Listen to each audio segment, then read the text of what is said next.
والله يدعو إلى دار السلام ويهدي من يشاء إلى صراط مستقيم.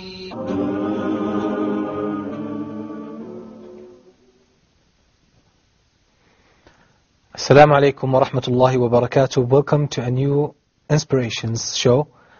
Today, inshallah, we have a very beautiful subject in hand. Something very interesting that is relevant to every one of us. And it has a profound impact, actually, if one really gets into grips with it properly. Today, as we have come to very beautiful conclusions about the reality of this world and the creator of this world, and what our existence really means, inshallah, today we will see why faith, why belief, why Iman is so important in our lives. We will set some kind of comparison between believers and non-believers and see who really lives in happiness, who really lives in contentment, and who really understands himself and his world better.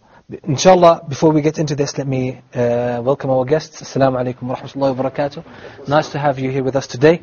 Let me just recap and sum up what we said previously so that we have a new start today. Okay, we talked about the reality, we said first, and the main concept for anyone to live a life of success, a life of reason, first of all, is to free yourself from all preconditioning and always find out the truth for yourself. Don't depend on what other people tell you. Always verify. And this is the scientific method in research, actually. They always say collect information, try to find information, bring it, analyze it, put it to the test, okay, contemplate, ponder on this information, then arrive at the correct conclusions. This is what Islam exactly tells us.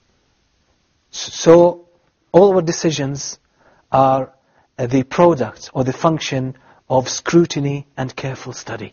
This is how success, this is how a responsible kind of character can be developed. So inshallah, we have grasped this beautiful concept that will bring us to real happiness, that will bring us to understand the real meaning of life. Then we move to talk about the first step that we can really take in trying to understand this world afresh, is to contemplate the creation, contemplate the universe. And we talked about some magnificent facts, some shocking statistics about the reality of this world, how vast it is, how organized it is, how carefully it was designed in order to make human life on earth possible. We mentioned some quotations, some statements from atheist scholars who came to the conclusion that there must be a creator for this world. It could never come about by chance. There is no way, no possibility, no probability at all for this world to come about by chance or through evolution. Then we came up with the conclusion that God must necessarily exist. There must be a creator for this world. Any logical human being, any reasonable person could only arrive at this conclusion. Because to say or to believe or to think that this world came about through any means like chance, like random, like evolution or whatever, all this is nonsensical at all. We've proved that, alhamdulillah, I believe clearly for anyone who really is looking for the truth. Now, then we talked about how to take the next step. How do we know our creator? You know, many people present different claims about the creator, about the God, about the true way of life. We try to put this to the test. We try to make very good use of our time to arrive at the correct conclusion, and we came out with the conclusion that the message that God, the Creator, sent us, because He's merciful, He cares for us, He sent us the Qur'an. We talked about the Qur'an, this beautiful book, and we analyzed some of the facts, some of the points in it that prove that it is from the Creator of the heavens and the earth, because it mentioned facts that no one could ever know at the time of its revelation.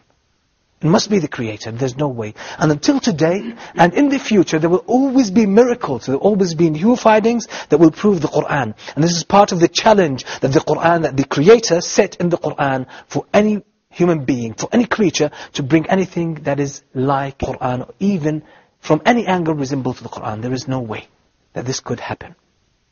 Now today we will talk about, or answer the question, as some questions came to me personally.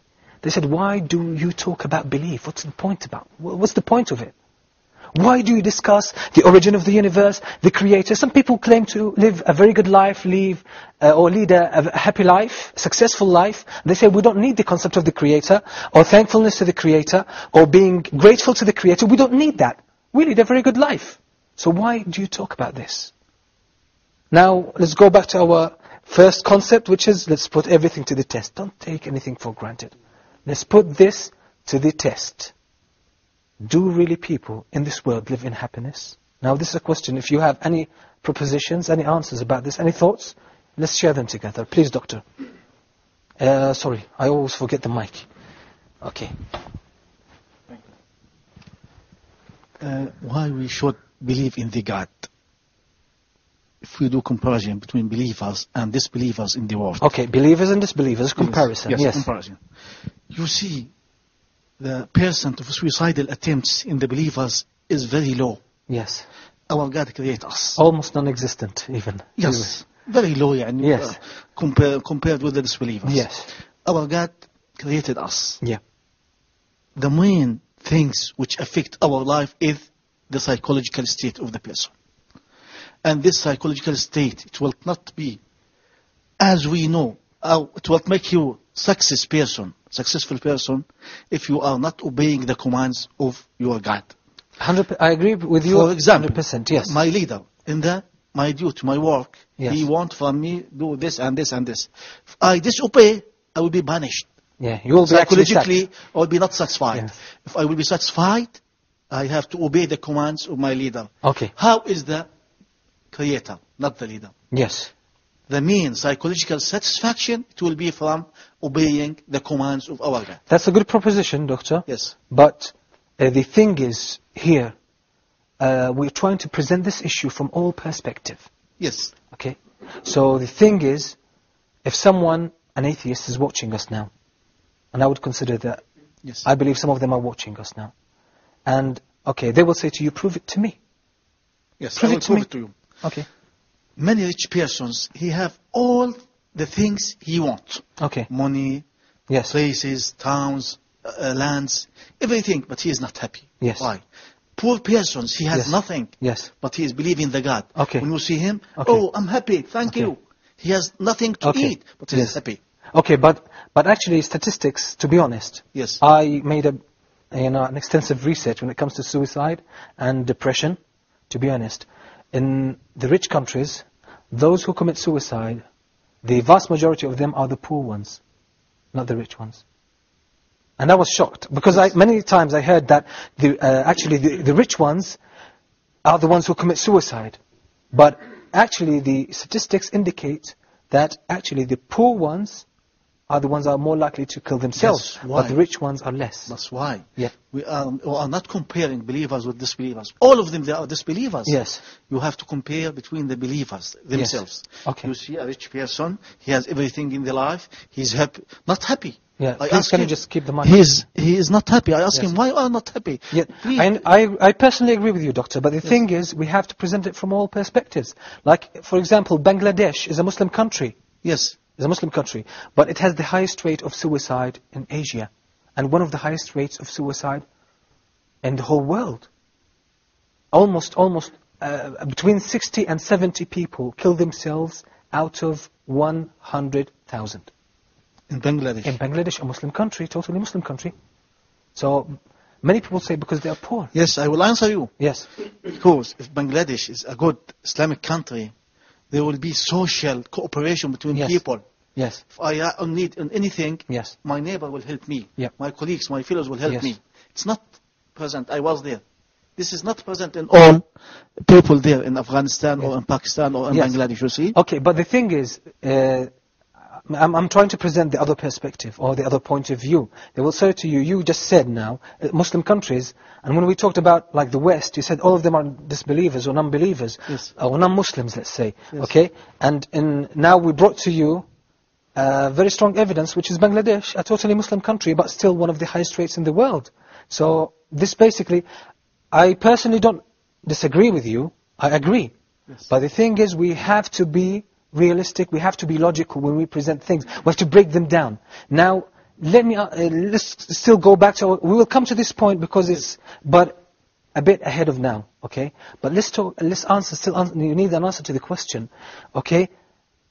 Why do we need to talk about faith? Why do we need to consider it in our lives? Why do we need to think? Why is it so crucial, so substantial? Please talk. Thank you. As a believer, when I believe that there is one God, and Allah subhanahu wa ta'ala tells us not to kill ourselves, okay? Prophet Muhammad, peace be upon him, said, I wonder for the matter of Muslim, عجبا لأمر المسلم. All of his matters are God. If a good thing happened to him, he thanks God. But if a bad thing happens to him, he be patient with that. So it's, if you are a believer, you are not going to harm yourself. You are not going to kill yourself. You are going to be patient, and you are going to be thankful for God. That's a very good point. But I need someone to break down, still answer very directly the question: why do we need to talk about faith? Why is it so important? Please take the mic. بسم الله الرحمن الرحيم. Allah subhanahu wa ta'ala يقول, Allah subhanahu wa ta'ala said in the holy book, Surah Al-Asr. Let me say it in Arabic first and in English. والعصر إن الإنسان لفي خسر إلا الذين آمنوا وعملوا الصالحات وتواصوا بالحق وتواصوا بالصبر. Meaning, age and man is lost except those who believe and do righteous deeds. Yes, and do the good deeds, enjoying the rights and enjoying the patience. Okay. We conclude from this 4 qualities of becoming happy or unhappy. Yes. For the mankind. To believe in this first phrase or condition, to believe in God, to accept God subhanallah, so Allah subhanahu wa ta'ala, and then... Okay, let me just try to sum up so that we can make a better use of our time. So you say if someone believes in God, in the Creator, in Allah, okay, and do good deeds, and enjoying what is good, give good advice, and then enjoying people to be patient, these will be among the happy people. Yes. Okay, and the answer is, how? Oh, the question is how? Now, if someone doesn't believe in the Quran, I would like to consider this kind of people as well. Okay, how? Break it down to me. Oh, I'm a bit, suspicious. I need to understand more about the Quran, more about Islam. You're telling me if you believe, you'll become happy. To me, I can't comprehend that. Now, the question is really, why is faith so important? How does it make us feel better? How does it make us live a better life? Muhammad, you had something to say? Please take the mic. Try to keep the mic, please, at a constant distance. Bismillah ar-Rahman ar-Rahim. Well, actually, answering the question, why do we need to believe? Actually, I think it has a philosophical side. Yeah. I mean, technically speaking, we cannot say that there are people who are disbelievers. I mean, who doesn't believe in God, believes in something else. So I believe that it's innate in a human being to have a certain belief. Okay. To have a certain conception of a certain thing. I think we agreed on this. Yeah. So even we have said in a previous episode that even an atheist believes in the non-existence of God. Yes. So I believe it's something innate. You can't say that this person is a believer and the other is a disbeliever. But still I need an answer to the question. Why is belief so important? What does it do to us? Why is it important? The belief is so important because the belief of God make the stability of our life. Very good. It makes stability. But this sort of was said. But I need you to break it down. Please, okay, can you please... Before we answer this question, I believe what we need to do is to understand what belief is all about. Yes. Belief is knowing who to worship and how to worship Him. Okay? You need to know the description of God. Whatever God means to you, you need to know who He is, who created you, who put you here, what are you here for. That's what belief is all about. And then, after that, how can I worship? How can I establish a relationship with Him? How can I communicate with Him? That is what really belief is all about. And that's how you start elevating the strengthening the level of belief step by step. The more you open up that communication line, the better of that relationship becomes with Allah subhanahu wa ta'ala. Yes. Of course, I say Allah because I'm a Muslim. And Yes. for others, they need that higher authority to look up to, because there's definitely, as we said, 300 billion galaxies. Okay, you There's- hit the nail right on the top. Okay. I mean, I can go forever, but I would rather stop so we can take Yes, over. yes. We'll take the ahead. following points later on. But because you just hit the nail, I can't stop here. The human soul. There are needs in it. We said we are created. Everything created has needs. Like the earth, in order to, or the vegetation to grow, it needs water. It needs water. Like, everything. Human beings, they need nutrition. Other things as well. What do we need as human beings? Every human being has something in his heart that causes him to ask the questions. There are very fundamental questions in the mind of every human being. The questions are, who am I? Who am I? Where did I come from? What is this life all about? Now we ask these questions. Let me ask some of you who come from business background, like Brother Jamal and like Basil as well. Like when you start some kind of business, what are the questions that you always ask? Before you set up a business, there must be something that you have to, some questions you have to get some answers for before you start. Well, you always definitely have to, if you look at something, you want to assess, you want to establish something called feasibility study. Is this going to be sustained for a long time? Is this going to stop? Is this going to keep going? That's what you're trying to do. Okay. Do you ask what's the product or what is the service that you provide? Absolutely. Definitely. Absolutely. How do you perform your services or produce this product? Oh, the how, the where's, the The WH questions are so fundamental in the human soul. We all need. Imagine with business, we do this. Even in science, we always ask these questions. Who, why, what, when.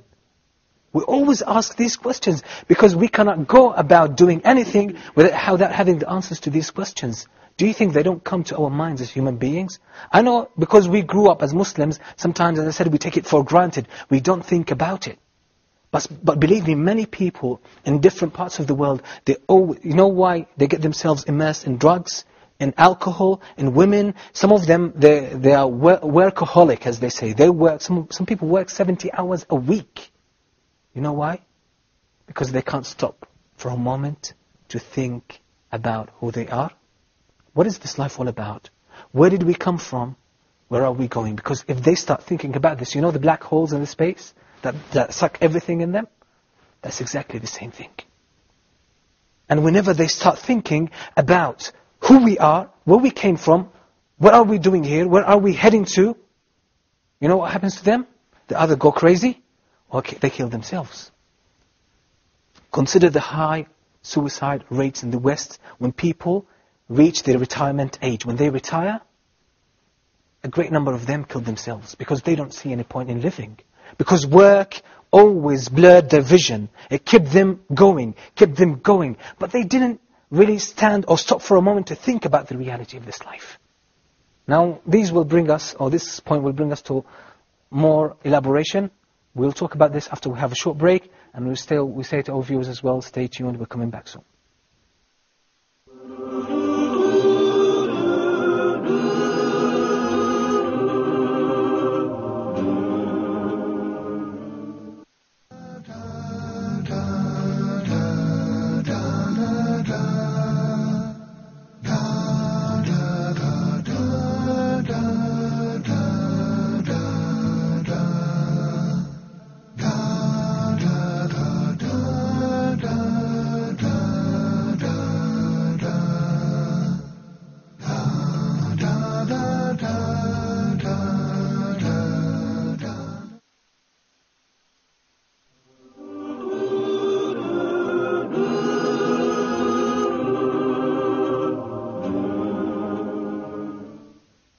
Assalamu alaikum wa rahmatullahi wa barakatuh. Welcome back. We're still talking about why do we need faith for? Why are we talking about it?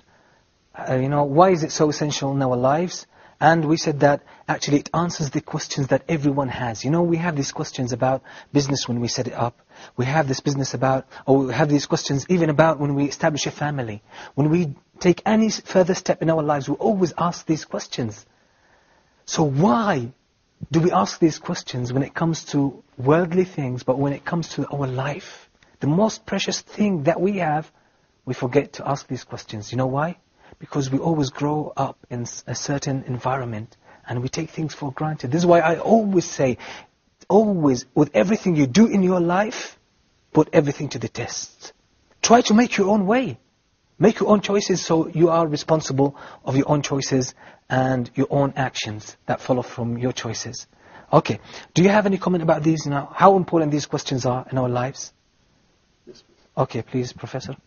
Okay, let me introduce you. Professor Abdul Rahman, mashallah, you graduated from the USA in Applied Linguistics. Can you please just introduce yourself briefly? Yes, Dr. Abdurrahman Abu Malham.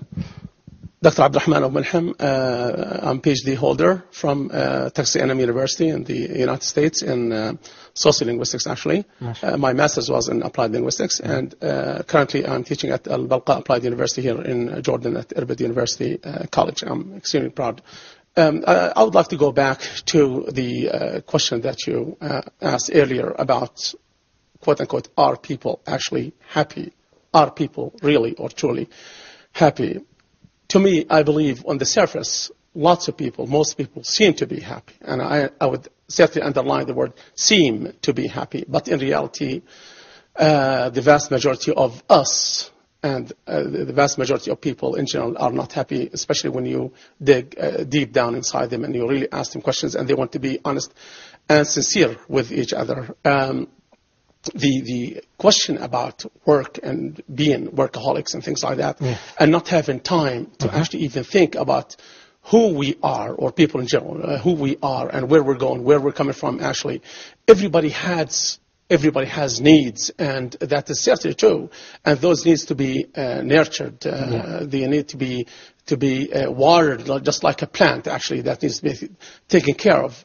I think here the most important needs that we're talking about really are spiritual needs and psychological needs. Everybody has those spiritual needs. Everybody has those psychological needs, regardless of who we are and regardless of our religious beliefs, for example, and affiliation in this case. Those spiritual beliefs and needs and psychological needs actually need to be fulfilled some way, somehow. Now, this can certainly be related directly to the question of faith. And why is it important to have faith? Why is it important for us to actually have a supernatural being, let's say, that we believe in, regardless of what we call it, whether we call it Allah, whether we call it God, or whatever it is that we want to call it in this logical or philosophical sense.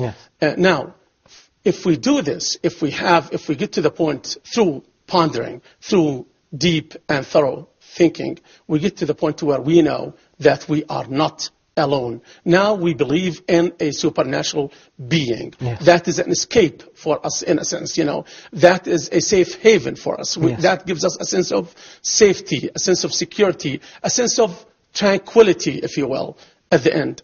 And then we would be, for the most part, content. Not necessarily happy, but content with whatever it is that we do. That's very good. Actually, Professor, let me just note that you pushed us ahead. I'm sorry, go ahead. It's very good. It's very good. Anyway, it just paves the way for us to carry on or to move on from this question. Let me conclude with this question: is that, or these questions, they are scientific questions. If we try to check the scientific methods in research all around the world, we always find them asking these questions, the WH questions. Why do we ask these questions? As I said, we always ask them in business and in companies. When any company or firm or establishment, when they write down their objectives, do you know how they get their objectives? Through asking these questions. Because they become the blueprint. They become the roadmap for this kind of company or this kind of establishment.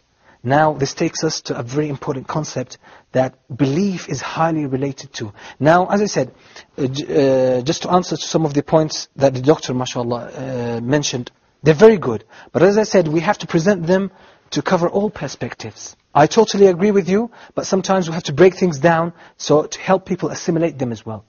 Now, to talk the suicide rates, I will come to these, inshallah. But as I said, the main reason for faith to be very important, that it answers the questions that every man has about himself and about the world he lives in. And these questions to some people have become a big taboo. They don't want to get into that because they don't have answers. And if they start to dig up for answers, trying to find answers, what will happen to them? They know that they will have to change their life drastically. And people are always afraid of change. That's right. People are always afraid. You know why? Because change means you have to make new decisions. You have to do away with the convenience that you are used to. You have to get used to a new way of life. And people are afraid of that. People always like other people to make decisions for them. Because when other people make decisions for you, you're not responsible. You're not accountable. But if you make your own decisions, you have to fight for your own decisions. You have to dig your way through. You have to get there. And this is one of the most critical points in our lives. Actually, our abstinence from getting or asking the questions and trying to find out our way in life, this is one of the main reasons that brings to us misery. Because no one understands you within the creation more than you yourself. You are the one who understands yourself. That's true. So as human beings, actually, we always, if you don't mind, as human beings, we always tend to take the easy way out, actually. Very good. That's right. We always say, even though we will pay for it at the end. That's right. Now, so this is why these questions are very important. So people avoid to ask them or think about them, because they know they have to start searching, and they don't want to do that. They want to have more money. They want to work harder and get more money. They want the present or the immediate outcome, actually. The immediate outcome, the immediate enjoyment of this life. That's it, and they don't want to get or to sacrifice in order to get a better outcome. This is a very important point, and thank you Professor, for getting us to this way. Let me just try to get to the point of map. Now, these questions lead us to the concept of map. Faith is basically a map for us, how to live this life. It is, let me say, as I mentioned previously, the chromosomes, as in the cell. They are the blueprint, actually, for this life. Now, these questions, when we ask them, they give us the map. Now, tell me, as human beings, we use geographical maps. Why are they important? Why do we need maps? You have an answer to the question? Please, Professor, can you pass on the mic? Yeah, sure. Okay. It can be said that the faith rules in the human and the individual's lives. We have two different kinds of people. These are optimistic and pessimistic. As for optimistic, who embody the hopeful people, yes, who follow their worldly pleasures and reach a very high classes of society. Okay. And they come to society to get rid of this life, because there is no any faith to direct them yes. Okay, I don't want to jump to this. Is actually you're getting us right to the end of our episode. Okay, I'll try to take it step by step. I'll come to this point. When we come to this point, I would like you to say us to comment on this. But now the question is, why do we need maps geographically? Why do we need maps? What do they do? Muhammad, please, at the back. Okay. Simply, we need maps in order to get to our objective. What if we don't have a map?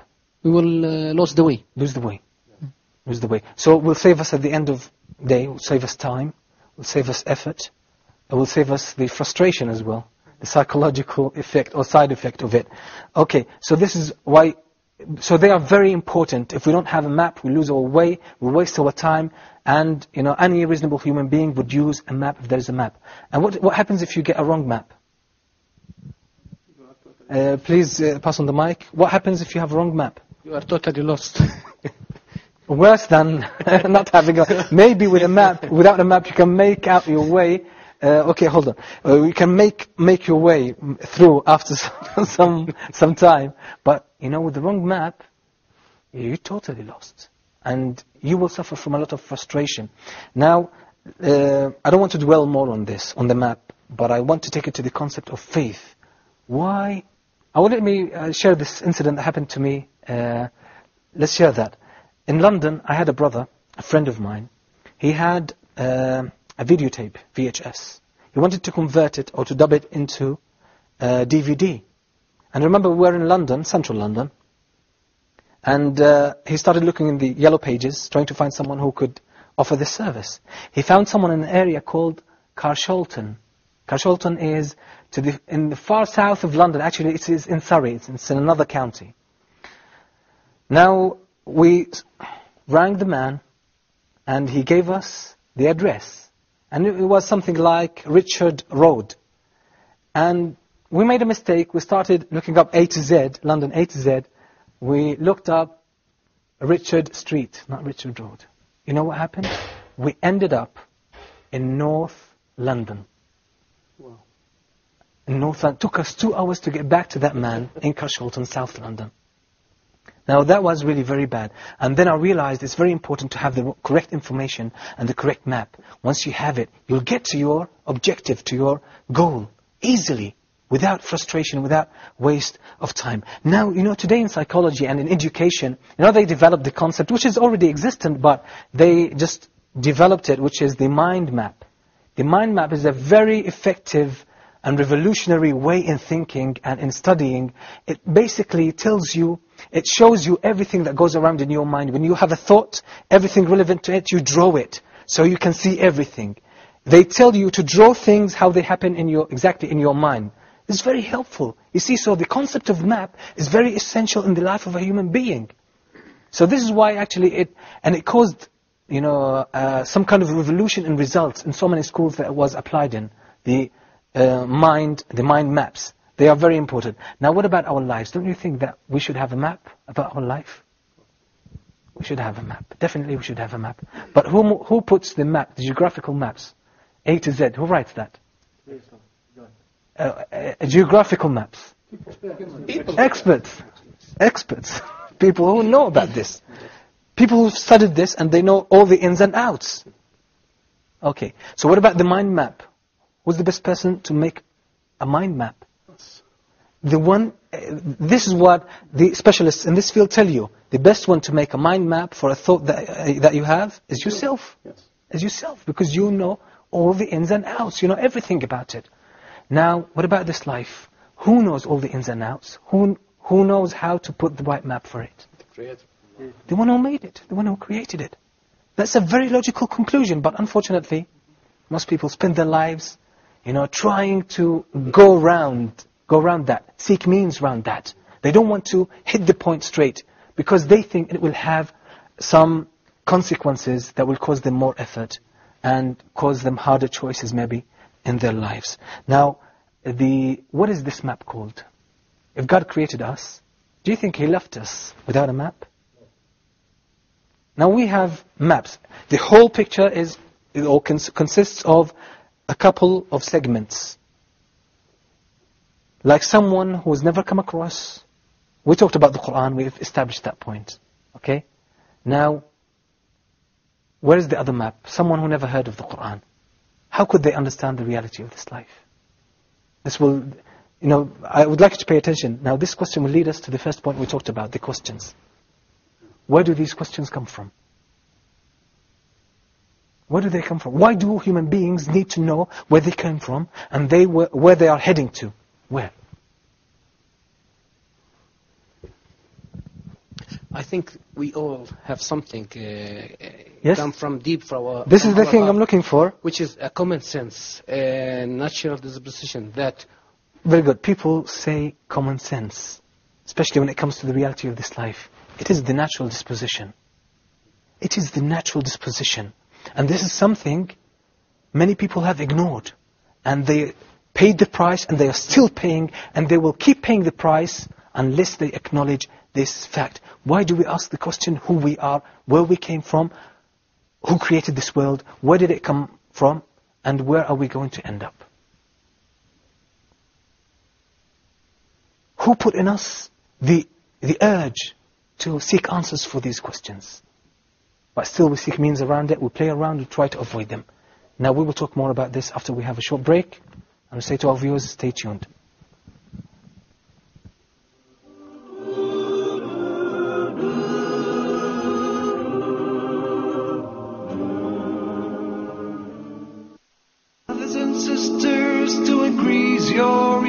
خيركم من تعلم القرآن وعلمه ورتل القرآن ترتيلا. Learning how to recite the Quran properly, learning the meaning of what we recite, including the ahkam from the verses which we recite, trying to implement what we learn in our daily life. We'll listen to the participants and the guests. We'll take your phone calls. We're going to recite live. We'll listen to your recitation and we'll correct it according to the rules and regulations which we'll state in each episode. Now your dream will come true.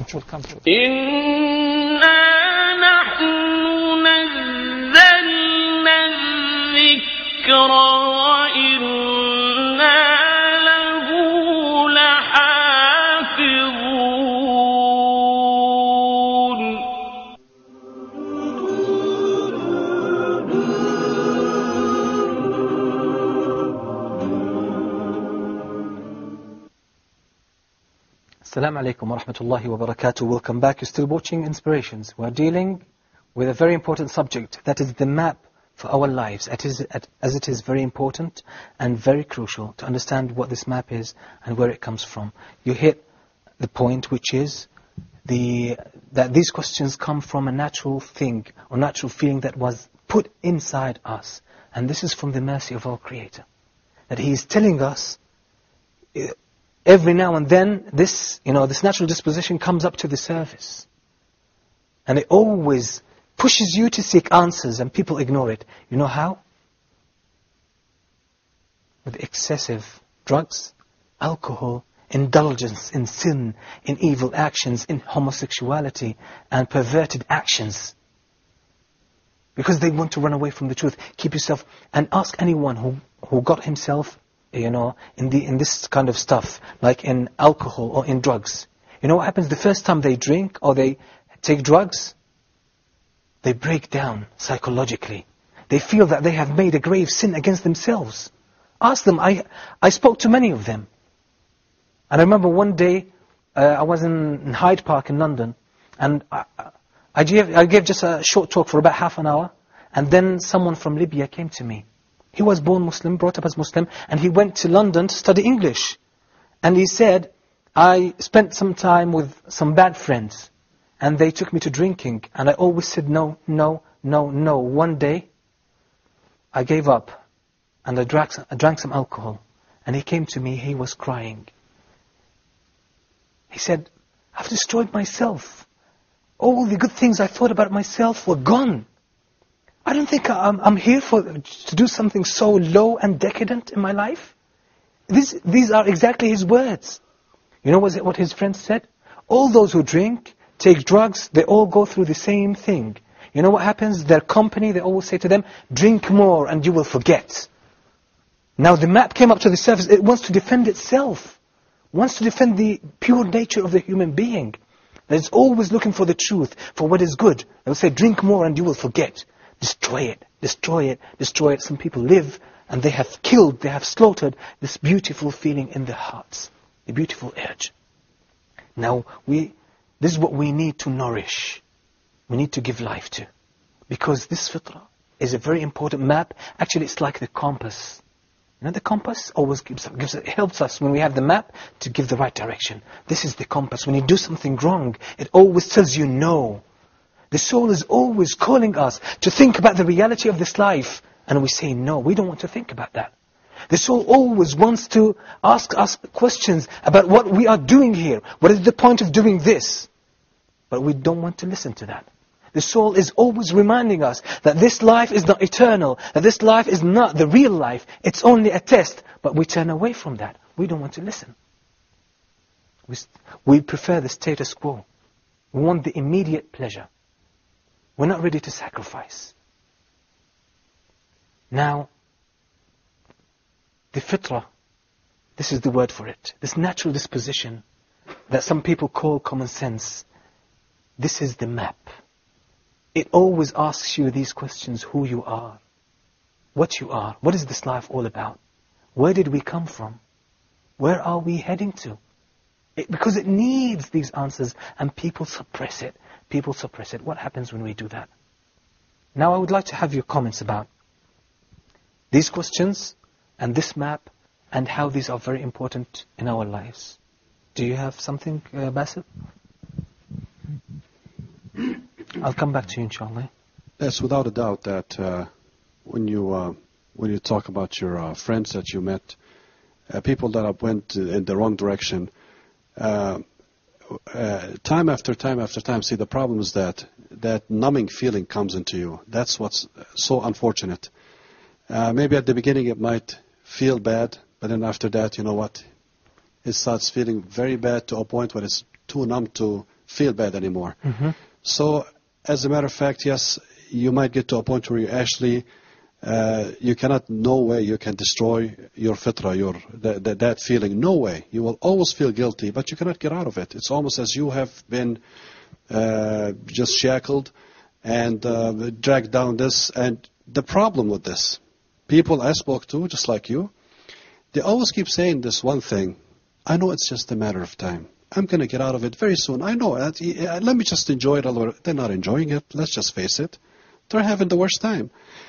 One of the things that they're trying to do is the worst thing that they're doing is that they're living for the wrong objectives. Let's just face it. We have two objectives, which are the materialism, the need to acquire more, and need for approval. Okay? I want my parents to approve what I'm doing. That's very important, really. Yeah. It's extremely important. My teacher, I'm not, you know what? They're not living for a higher authority. They're living for a few people. If he is happy, I'm happy. If he is angry, I'm angry. That's the type of mentality they live for. Therefore, they start diverting from the right path, slowly but surely, and then that numb feeling comes into their life, and all of a sudden they, I want to say, lose their fitra. They always know for a fact they're doing the wrong thing. Yes. Yet they just keep on doing it and getting number and number for the fact. And the worst part about this, it's not just what they do to themselves, it's what they do to society. They're never satisfied until they drag some others with them. Yes. They want to drag you down. Let's have fun. It's just, you know. Okay, that's seeking for approval, maybe. Even though they know they're destroying you. Yes. They want to, seeking approval, need for approval. I want to be something in my life. Okay. And that's what it is. How do you think, Basil, people can get out of this kind of mentality? Mentality, I tell you this without a doubt. You touched on that just a little bit ago. Changing your attitude towards life. Changing this perspective that you have about life. It is very clear that you have a certain attitude that is not working. You need someone else to give you the right attitude. Once we get that right attitude, inshallah, I believe as a Muslim, of course, is the way Allah subhanahu wa ta'ala looks at life. That's the way that I'm so hungry and thirsty to get. Once I get that, I know for a fact, who am I living for? For the satisfaction and pleasure for Allah subhanahu wa ta'ala. By worshipping Him in everything I do. Why? Because He is with me wherever I am. That's the life. That's what living is all about.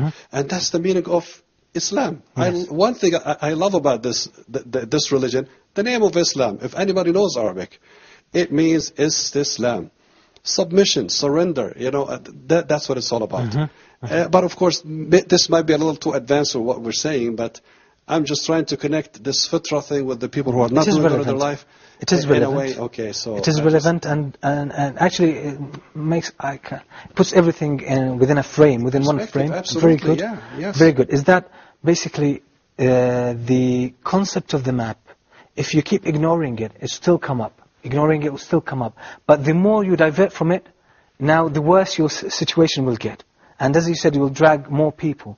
But now, let's talk even individually. What should we do with this fitrah? And I'm telling you, everyone feels that at one stage of their life or another. There must be.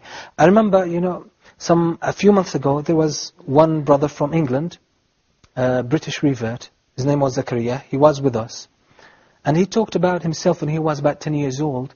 And he said that he was swimming in the Mediterranean Sea in Spain.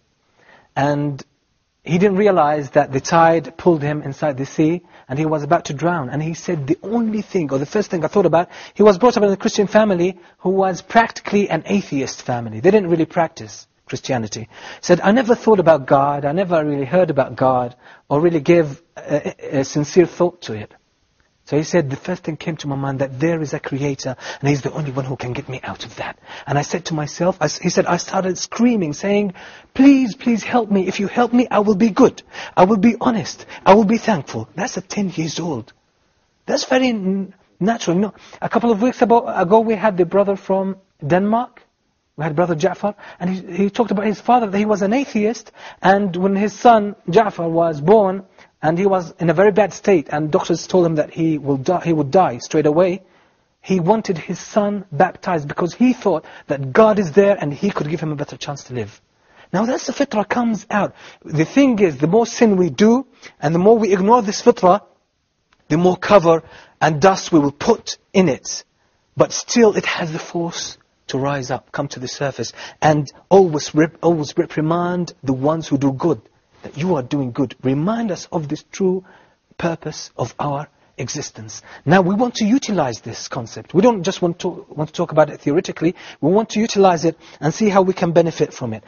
Let me say first that a great portion of the depression and psychological disorders in the West and in the world as a whole are caused because they are not following the map, let me say, the spiritual map of themselves. We have to understand ourselves that this natural disposition is part of us. If you don't satisfy it, it will cause you problems. It will cause you disorder. And now, if you don't drink, if you don't eat, what will happen to you? Your body will need this, will ask for this, and will start to give you pains and ache, then will fade, and then you will become weak, and maybe you'll end up dying. Now some people, they don't satisfy the need of the heart, or this need of the natural disposition, until their hearts die. And this is very bad. They become very, some kind of cruel, harsh on people. They have very bad thoughts about this life. And we have seen many of these in wars, because they kill men, weak men, women, children, old men. They don't see that life has any value except in killing and torturing others. These people's hearts are dead. So this fitrah, I would like you as well, and our viewers as well, to understand this important point. The fitrah, remember this word, the fitrah is your natural disposition, your natural way that is in your heart. Always when it stops you to ask you about your course in life, don't turn away from it. Listen to it. Listen to the voice of your heart. I promised you to come back to you. If you want to make a good map for us, we must nourish our intuition or instinct by making good deeds to lead us to the path the right path. Very good. Actually, this is the second point that I was talking about. Some people kill their fitrah, try to suppress it. If you really want happiness, if you want success in this life and achievement, really nourish this fitrah. It is happiness comes from it, actually. Happiness comes from it. This is the source of happiness. Happiness, as the doctor said at the very beginning, it's not in money. But we had to break it down to come to this conclusion. It's not in money, it's not in wealth. Because many people who are rich, many people who are famous, many people who have all the, materialist pleasures of this world, those people of self-aggrandizement and sort of worldly achievements, these are the people who mainly commit suicide. We all know about Elvis Presley, that he killed himself with an overdose of drugs. We know that Marilyn Monroe, despite her wealth and her fame and her success, she killed herself, and so many people, so on and so forth. Okay? I think we're running out of time. We have 3 minutes, so please, if you have any points about this, to the point, if you have, let me start with you, Professor, please. Can you pass on the mic? Can you bring... Yeah, what I'd like to say here is just to briefly comment on this sense of what you call common sense, or maybe the natural disposition, or maybe sense of intuition, for example, or sense of innateness, whatever you want to call it. Yes. That is there. Actually, as human beings, we're all born that way, regardless of our religious beliefs or affiliation, as you said before. But something else that's really important, and we know that it is important, is actually how we are brought up and our environment and the things that we have to go through and our own experience in life. The question of peer pressure that you mentioned earlier is extremely important, and I know from living in the United States for 17 years, I know that this is something that's extremely important.